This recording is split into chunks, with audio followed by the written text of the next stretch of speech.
I go to white school boards in the suburbs, and the white people who know that I'm coming, because I may advertise it, they let me speak. We appreciate that. But the black people in my own community that look like me, y'all have a black governor, a black mayor, predominantly black school board, black officers, and the guy who has a differing viewpoint can't speak in your school board meeting? You are defrauding me of my freedom of speech. No, we're not. You're talking, right? No, I'm not able to be heard on record. And that's the problem. This is the issue with why we have failing schools in Baltimore. Because no one wants to change. It's protecting the status quo. Let's protect the CEO of Baltimore Public Schools, who makes $479,000 a year. The kids can't read. The kids can't read, but she makes $500,000 a year. This is not right. No, take me out. It is necessary. I can't go. I've come too far to go too easily. That's your choice. If you want to arrest me, you can, brother. If you arrest my speech, arrest my hands. I'm not carrying anything but a microphone and a Bible in my book bag. That's all I got. And y'all silence the black.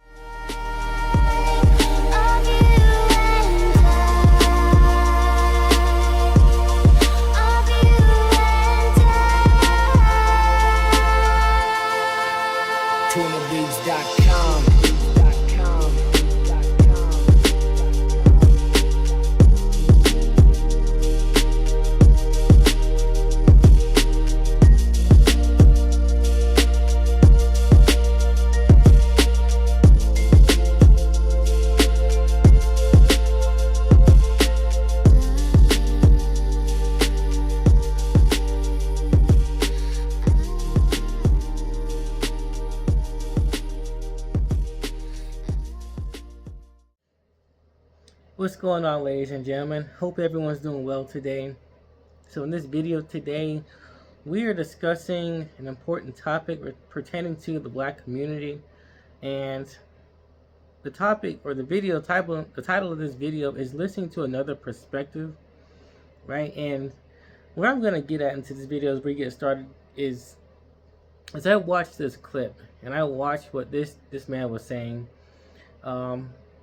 a lot of times within our community, I hear a lot of people complain about being heard, about the issues that black people face in America, and the things that we need to do to resolve the issues within our own government systems, so on and so forth.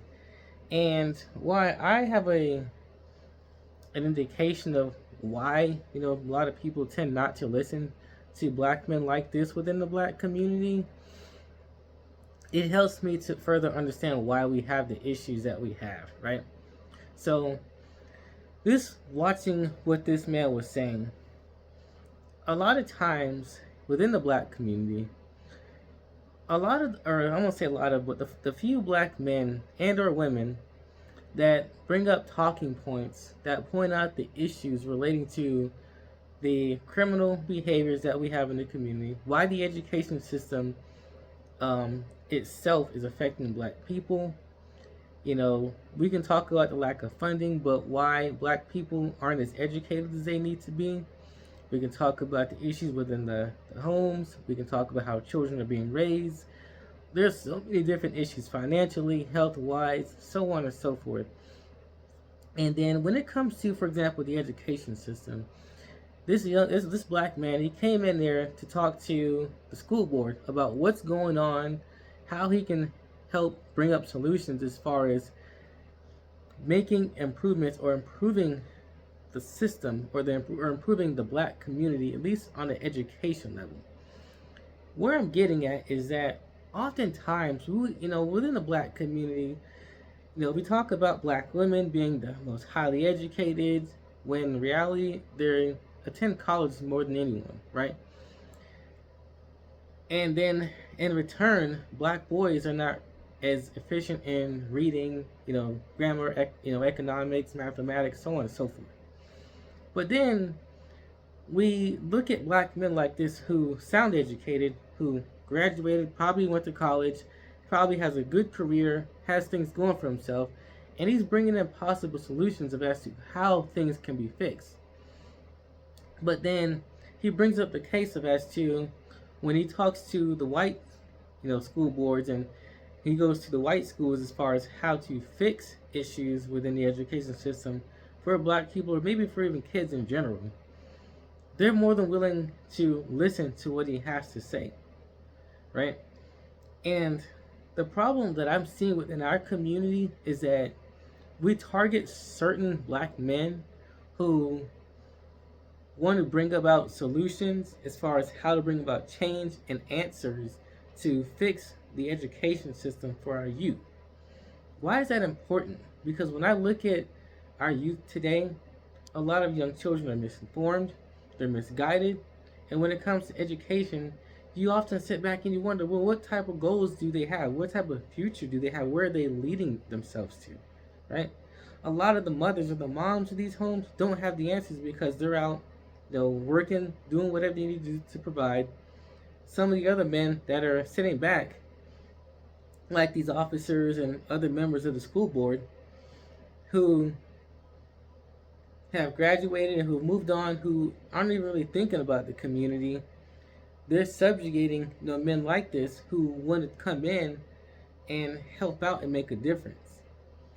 Part of the reason why it's difficult for black people to make change is because the people that can make change or that are willing to make change, they point out different flaws or they point out different things that a lot of times when it comes to the narrative of black oppression and the justice system, the system in education, if you're not talking about white people or what's wrong with the American system as far as the education system, you're not pointing out that this is, our system is flawed and that we need to make changes within our own, group of economics and education and so on and so forth, you're going to get ostracized. You're going to get silenced and you're going to get told to shut up, right? Why is that a problem, right? It's a problem because you want to silence and close the mouth of black men who can make a difference, who speak up on behalf of the children that truly need the help.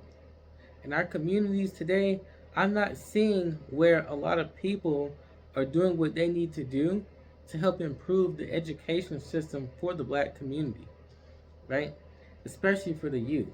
And then when you have men who are willing to step up and come in and make change and sit down with solutions, you don't want to sit down with those men because we're so used to those narratives, So you got I want to say a large group, but you got black people out there who want to hold on to these narratives of the things that are not helping make change, right? Some people, are relating these issues to just the system itself, but then a lot of it is just wanting to blame, the quote unquote white man or the system.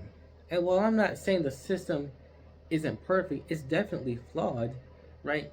We have to take the time to realize if we're not sitting down with each other and listening to another perspective outside of why we have issues within our own community, then you can't sit up here and keep blaming one source of the problem and then not looking at yourself, right? Because I want to say, when you're pointing out the problems or the issues within your own community, a lot of times people get in their feelings, they get hurt, they get angry about it, they get frustrated because now it sounds like, well, now you're just taking up, for the white man, you're taking the white man's side or the government side. You're taking the side of the system. And that may not totally be the case, right? A lot of times we have issues within our community, within the education department, because we're not informing the youth the way they need to be, right? A lot of the women aren't informing the youth, the children. We want to constantly talk about point the blame towards someone else as if it's someone else's fault or someone else's responsibility. Like last I checked, when it comes to the fact that when you're bearing or when you're giving birth to these children, like that's not just the system that's taking care of these kids. It's your responsibility, right? And you have black men who are more than willing to step up and help, and do what they need to improve the system, to improve things where our education is better for our youth, so we can have better reading avenues for the young boys, improve the education for the young girls, improve the education benefits for young boys and girls. You want to ostracize them, you want to shut them up, you want to sit them down, and you want to tell them that they can't speak, right? But then when we go to other demographics or political groups, who are willing to listen to us, you become called, or you're called a coon or a sellout. You're told there's something wrong with you because you're not willing to help your own people. But in this video, what it just showed you is this guy was willing, he was doing whatever it takes to go in there and sit down and possibly talk about solutions, sit down, talk about what's going on, how to make things better. Now, there's a lot more to that video, I'm sure, in the context of what actually really did happen. I just use this as an example of how we need to sit down to listen to another person's perspective. All we've heard is how oppressed people are, how it's the white man's fault, why we're lazy, so on and so forth. The women, they make excuses, the men not being around. The children, they don't like their fathers. They're angry at the mothers and the fathers, and God knows who else next. And then they're pointing out, examples of as to why things are not getting better. And I'm not saying that the system is not flawed, right? Even white folks will say there's a flawed system that needs to be better. But at the end of the day, if you're pointing out, why we have the issues, and you're not taking the time to look inward, just like the old saying goes, you can point one finger at the problem, but understand that when it comes to you, there's three more pointing back at you. And if we can't look at ourselves and use this guy going through what he went through as an example of why we don't improve our community as far as education, then overall, ultimately, we are our own problem. All right. So in this video today, simply just take the time to listen to another person's perspective. Understand that this example, it doesn't just stop within the black community. You may have white community or any other community, Latin community, Asian community, that have problems of their own. And a lot of times you're not being willing to listen to another person's perspective based on whatever truths that you're not willing to face and that you fear taking on and understanding, right? We don't face challenges head on in our society, and that's something that we need to do. We face challenges by taking the time to look at the diaspora of all the different possibilities of what's going on and how you can fix it. All right. So that's all for today's video. Listen to another person's perspective. All right. If you didn't take anything, if you learned one thing from this video, if you take anything from it, understand that there's a whole lot more than just the world and reality that you see within your own eyes. All right. So thank you for watching my video today. Please take the time and feel free to like, share, and subscribe to my content. If you're new to my channel, you're watching my video for the first time today, thank you for watching and tuning in. Have a great one. Take care and listen to another person's perspective.